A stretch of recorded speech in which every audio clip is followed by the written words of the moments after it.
राजनीति विज्ञान के इस क्विज में आप सभी साथियों का एक बार फिर से हार्दिक अभिनंदन और स्वागत करते हैं दोस्तों आपके अपने यूट्यूब चैनल पे। और आज हम बात करने वाले हैं राजनीति में संविधान से संबंधित जो महत्वपूर्ण क्वेश्चन है वो पूछे जाते हैं। आज हम उन पे चर्चा करने वाले हैं।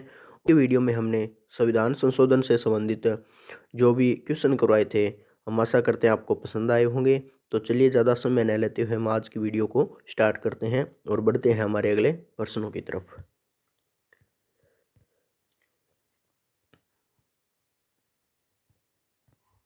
आज का हमारा पहला प्रश्न है, राज्य विधानमंडल संविधान संशोधन प्रक्रिया को प्रारंभ कर सकता है यदि मामले के राज्यों के हितों से संबंधित हो, यदि राष्ट्रपति ऐसा करने की आज्ञा प्रदान करते हो, हाँ और ना। तो इसका सही आंसर हो जाएगा दोस्तों 4 नंबर ऑप्शन है वो इसका राइट आंसर हो जाएगा। राज्य विधानमंडल संविधान संशोधन की प्रक्रिया को है वो कभी प्रारंभ नहीं कर सकता है। संसद के जो सदन होते हैं उनके द्वारा है वो संविधान संशोधन की प्रक्रिया को है वो आरंभ किया जाता है। भारत के संविधान के 44वें संविधान संशोधन द्वारा निम्नलिखित अधिकारों को मौलिक अधिकार की श्रेणी से हटा दिया गया है। संपत्ति का अधिकार, धर्म की स्वतंत्रता, अभिव्यक्ति की स्वतंत्रता, संवैधानिक उपचार। तो इसका सही आंसर हो जाएगा दोस्तों 1 नंबर ऑप्शन। संपत्ति का अधिकार है उसको 44वें संविधान संशोधन के जो मौलिक अधिकार था उसकी श्रेणी से है उसको हटा दिया गया है। संपत्ति के अधिकार को 44वें संविधान संशोधन में मौलिक अधिकारों में से हटा दिया गया है जो संपत्ति का अधिकार था। संविधान में संशोधन नहीं किए जा सकते हैं। संविधान में संशोधन नहीं किए जा सकते हैं यदि सदन के सदस्यों के 2/3 व राज्यों के 1/3 बहुमत हो, जनमत संग्रह हो, लोकसभा व राज्यसभा के साधारण बहुमत से, संसद के सदस्यों को 2/3 बहुमत से। तो इसका सही आंसर हो जाएगा दोस्तों जनमत संग्रह से नहीं हटाया जा सकता है। बाकी अन्य सभी प्रक्रियाओं के द्वारा है वो संविधान में संशोधन किया जा सकता है।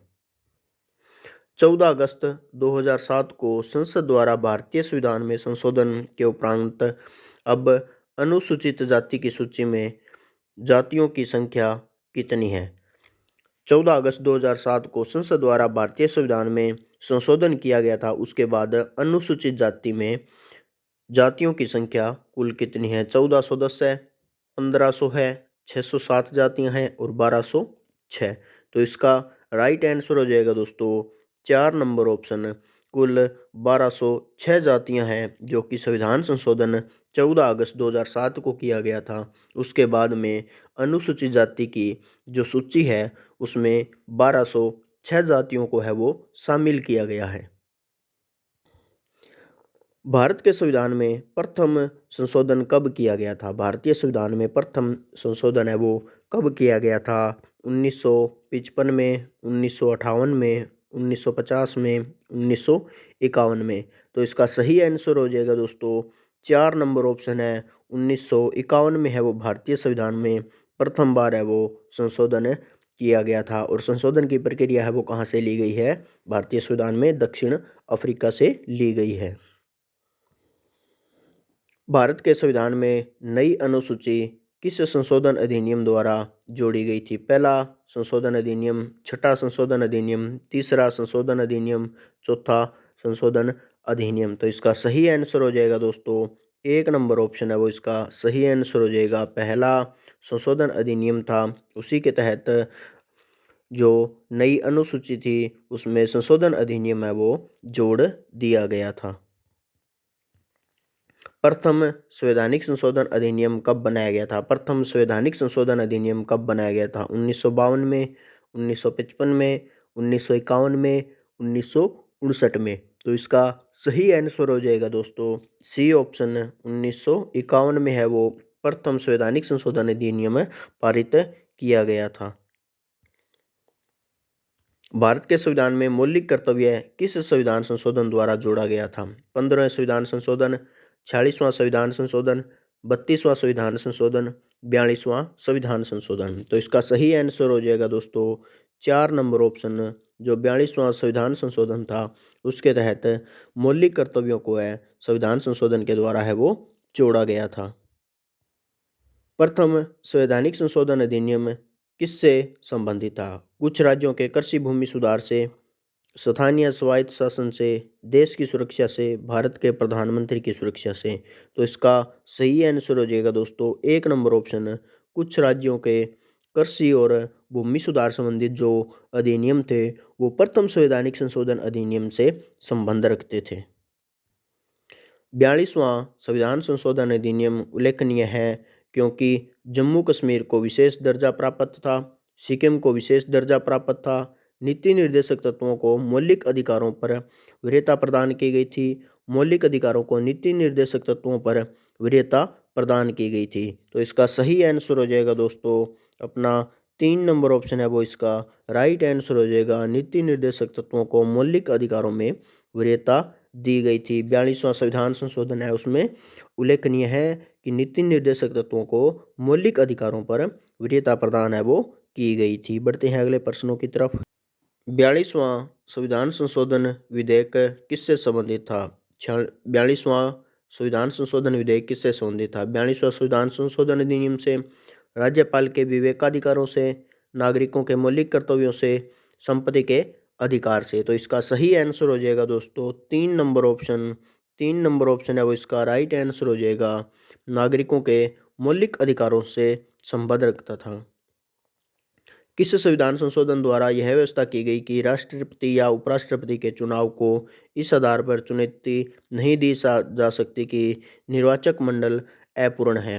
12वां संविधान संशोधन, 14वां संशोधन था, 9वां संशोधन, 11वां संशोधन। तो इसका सही आंसर हो जाएगा दोस्तों 11वां संशोधन था। उसके तहत राष्ट्रपति और उपराष्ट्रपति के जो चुनाव है इस आधार पर चुनौती नहीं जा सकती कि इनका निर्वाचक मंडल है वो अपूर्ण है, अर्थात निर्वाचन करने वाले सदस्यों में कमी है। नीचे दिए गए स्तंभों में कौन सा सुमेल गलत है? गलत को पहचान करनी है। 56वां संविधान संशोधन था उसमें गोवा को राज्य का दर्जा मिला था।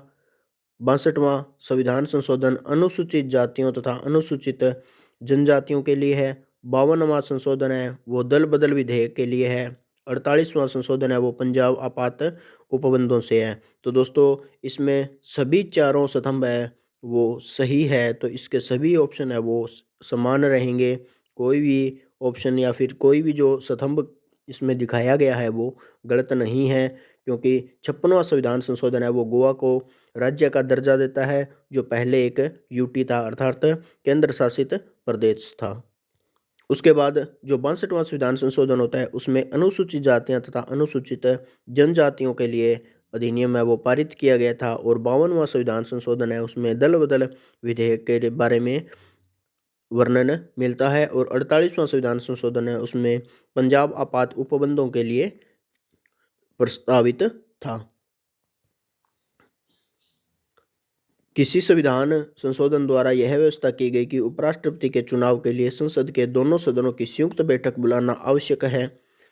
कौन से संविधान संशोधन द्वारा यह व्यवस्था बनाई गई थी कि उपराष्ट्रपति का जब चुनाव होगा तो सदन के दोनों सदस्य हैं उनकी संयुक्त बैठक बुलाना आवश्यक नहीं है? 14वां, 18वां, 11वां, 12वां। तो इसका सही आंसर हो जाएगा दोस्तों 11वां जो संविधान संशोधन था उसमें यही बात बताई गई थी कि उपराष्ट्रपति के चुनाव के लिए संसद के दोनों सदनों के सदस्यों की है वो संयुक्त बैठक बुलाना है वो आवश्यक नहीं है। दोनों सदनों में से किसी एक सदन के सदस्य हैं वो बैठक बुलाकर और उपराष्ट्रपति बना सकते हैं। संविधान का 93वां संशोधन विधेयक किससे संबंधित था? 93वां संशोधन विधेयक बिल था जो किससे संबंधित था? सरकारी भर्तियों में महिलाओं के लिए 30% पदों को आरक्षण करना, हाल ही में गठित राज्यों को और अधिक संसदीय स्थानों के आवंटन से था, सरकारी नौकरी में पिछड़े वर्ग के लिए आरक्षण जारी रखना, 16 से 14 वर्ष के बीच की आयु के बच्चों को निःशुल्क शिक्षा और अनिवार्य शिक्षा से संबंधित था। तो इसका सही आंसर हो जाएगा दोस्तों 3 नंबर ऑप्शन है वो इसका सही आंसर हो जाएगा। सरकारी नौकरी में अन्य पिछड़ा वर्ग है या जो पिछड़े वर्गों के लिए आरक्षण है वो समान या फिर आरक्षण को जारी रखने की बात है वो 93वां संविधान संशोधन था उसमें कही गई थी। किस संशोधन द्वारा नागालैंड को राज्य का दर्जा प्रदान किया गया था? 14वां, 36वां, 12वां, 13वां। तो इसका सही आंसर हो जाएगा दोस्तों 12वां जो संविधान संशोधन था उसके द्वारा नागालैंड को राज्य का दर्जा दिया गया था। भारतीय संविधान संशोधन के निम्नलिखित में से किस एक संशोधन द्वारा राष्ट्रपति को कोई भी मामले में मंत्रिपरिषद द्वारा पुनर्विचार किए जाने के लिए वापस भेजने का अधिकार दिया गया था? 42वां, 44वां, 39वां, 40वां। तो इसका सही आंसर हो जाएगा दोस्तों 2 नंबर ऑप्शन जो 44वां संशोधन था उसमें मंत्रिपरिषद द्वारा पुनर्विचार के लिए दोबारा उसको वापस भेजने का वो कोई भी मामला उसको वापस भेजने का अधिकार है वो उसमें दिया गया था।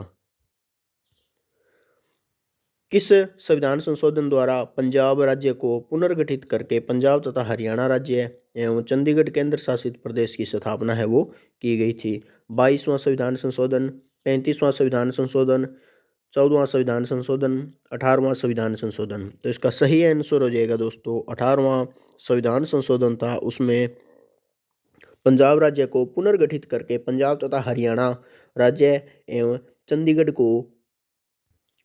को केंद्र शासित प्रदेश बनाने की प्रस्ताव जारी किया गया था या फिर केंद्र शासित प्रदेश की स्थापना की गई थी। किस संविधान संशोधन अधिनियम द्वारा अनुसूचित जनजाति हेतु एक पृथक राष्ट्रीय आयोग की स्थापना का प्रावधान किया गया था? 51वां संविधान संशोधन, 92वां, 86वां संविधान संशोधन, 89वां संविधान संशोधन। तो इसका सही आंसर हो जाएगा दोस्तों 89वां जो कॉन्स्टिट्यूट अमेंडमेंट था उसके आधार पे है वो अनुसूचित जनजातियों हेतु एक पृथक राष्ट्रीय आयोग की स्थापना का वो प्रावधान किया गया था।